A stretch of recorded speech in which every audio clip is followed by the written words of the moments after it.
Hi. അപ്പോൾ നമുക്കിന്ന് പയറുപ്പേരി ഉണ്ടാക്കിയാലോ? ചിലർ ഇതിനെ വൻപയർ തോരൻ എന്നൊക്കെ പറയും കേട്ടോ. അപ്പം ഞാൻ അതിന് വെളുത്തുള്ളിയും ഉള്ളിയാണ് എടുത്തേക്കണത്. അത് നേരത്തെ കാട്ടിയ പോലെ നമ്മൾ ഇടിച്ച് ചതച്ച് ആണ് തോരൻ ഉണ്ടാക്കണം. അപ്പോൾ നമുക്കതൊന്ന് ഇടിച്ച് സെറ്റാക്കാം.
അപ്പം ഞാൻ അടിച്ചത് ഇങ്ങനെ ഒരു പരുവത്തിലാക്കി എടുത്തു.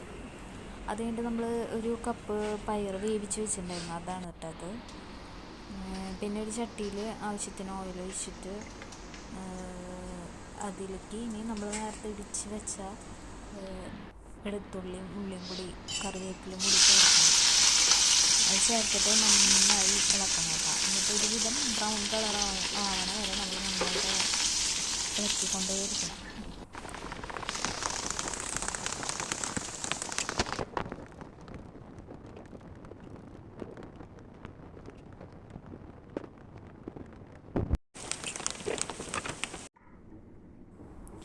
ഇപ്പോൾ കണ്ടില്ലേ, ഈ ഒരു പരുവെത്തുമ്പോൾ നമുക്ക് ഇത്രയും ബ്രൗൺ ആയാൽ മതി, നമുക്ക് നിർത്താം. ഇനി അതിലേക്ക് നമ്മൾ ക്രഷ് ചെയ്ത കാശ്മീരി ചില്ലി പൗഡർ ഇടാണ്. അത് എന്നിട്ട് മൂത്ത് വരണ വരെ നന്നായിട്ട് ഇളക്കാം. ഈ മൂത്ത് വരുമ്പോൾ ഇതിൻ്റെ കളർ കുറച്ചും കൂടി ഡാർക്കാവും, പിന്നെ സ്മെല്ലും മാറും.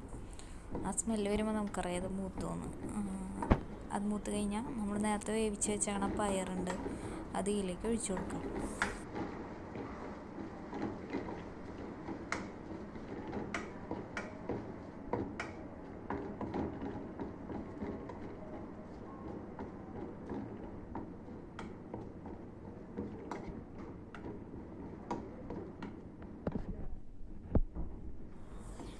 അപ്പോൾ അത് നന്നായി മൂത്ത് വന്നിട്ടുണ്ട് കേട്ടോ. അപ്പോൾ നമ്മൾ പയർ അതിലേക്ക് ഒഴിക്കുകയാണ്, വേവിച്ച് വെച്ചത്.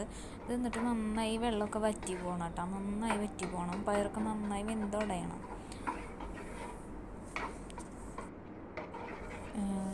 ഈ വെള്ളമൊക്കെ വറ്റുമ്പോൾ പയർ നന്നായി വെന്തുടയും. അപ്പോൾ നമുക്ക് ഇങ്ങനെ കിട്ടും. ഇതാണ് നമ്മുടെ പയർ തോരൻ. Thank you.